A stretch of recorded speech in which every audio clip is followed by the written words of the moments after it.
Hello friends, मेरे channel फिल्मी stories में आपका स्वागत है। दोस्तों, आज हम आपको पुराने जमाने के 5 महान अभिनेताओं की दर्दनाक मौत के बारे में बताने जा रहे हैं। सबसे पहले बात करते हैं पुराने जमाने के मशहूर एक्टर राजेंद्र कुमार की। इस अभिनेता की एक्टिंग में ऐसा जादू हुआ करता था कि उनकी फिल्में बॉक्स ऑफिस पर सिल्वर जुबली मनाए बिना उतरती ही नहीं थी। इसी वजह से उनका नाम ही जुबली कुमार पड़ गया था। कभी 50 रुपए लेकर मुंबई पहुंचे राजेंद्र कुमार की सुपरहिट फिल्में तो आज तक लोगों को याद हैं। मदर इंडिया, गूंज उठी शहनाई, धूल के फूल, मेरे महबूब से लेकर आरजू तक न जाने कितनी यादगार फिल्मों में उन्होंने काम किया। इतने सफल अभिनेता का अंतिम समय बहुत दर्दनाक रहा। 70 के दशक में राजेंद्र कुमार को फिल्में मिलनी बंद हो गई थी और वो कंगाल हो गए थे। इनको अपने कर्ज निपटाने और जीवन चलाने के लिए अपना घर तक बेचना पड़ गया था।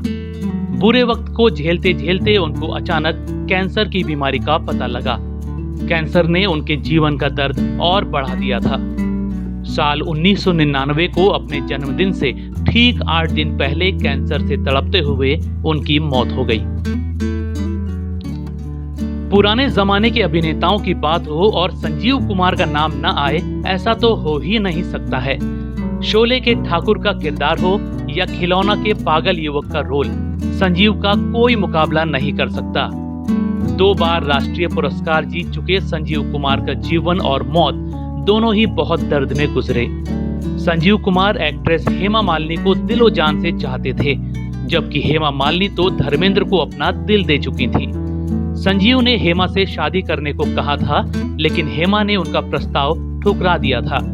इस वजह से संजीव जिंदगी भर दर्द में रहे और कभी शादी नहीं की। संजीव कुमार उस खानदान से थे जहां मर्द 50 साल से ज्यादा नहीं जी पाते थे।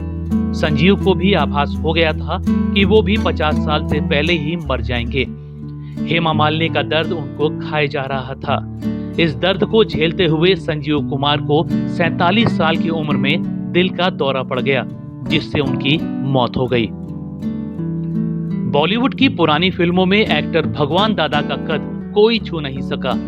अदाकारी ऐसी कि लगता फिल्म नहीं, जिंदगी सचमुच पर्दे पर उतर आई हो। भगवान दादा अपने जमाने के सबसे महंगे और अमीर एक्टर हुआ करते थे। कहते हैं जुहू बीच के पास समंदर के किनारे उनका 25 कमरों का बड़ा बंगला हुआ करता था। उस जमाने में उनके पास 7 कारें थीं। हर दिन नई गाड़ी से वो शूटिंग करने जाया करते थे।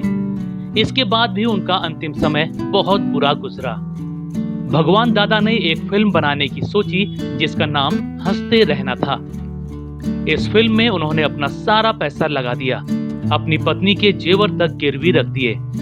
उनकी बदकिस्मती ऐसी रही कि फिल्म कभी पूरी ही नहीं हो सकी। भगवान दादा अब सड़क पर आ गए थे। एक समय ऐसा आया जब इस अमीर एक्टर को 2 कमरों की चाल में जिंदगी बितानी पड़ी। आखिरी समय में कई बीमारियों और कंगाल होने के गम से जूझते हुए भगवान दादा की मौत हो गई। भारतीय सिनेमा के महान अभिनेताओं में गुरुदत्त का नाम जरूर आता है। गुरुदत्त सिर्फ एक्टर ही नहीं थे, बल्कि बेहतरीन डायरेक्टर और कोरियोग्राफर भी हुआ करते थे। उनकी शादी गीता राय से साल 1953 में हुई थी।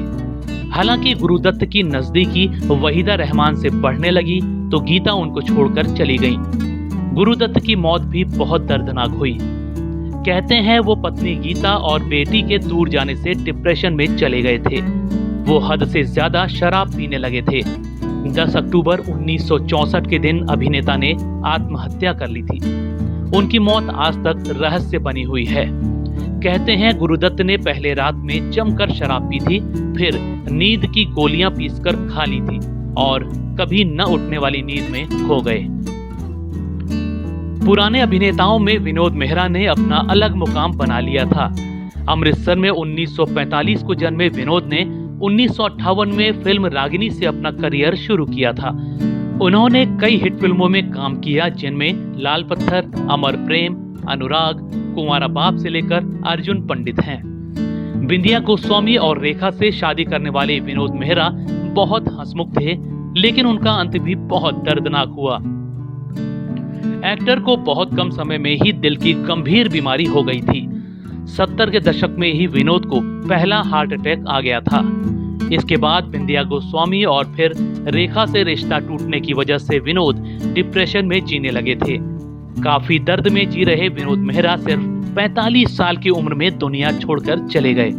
उनको 30 अक्टूबर 1990 को इतना तेज दिल का दौरा पड़ा कि अस्पताल ले जाने से पहले ही विनोद मेहरा तड़प तड़प कर अलविदा कह गए।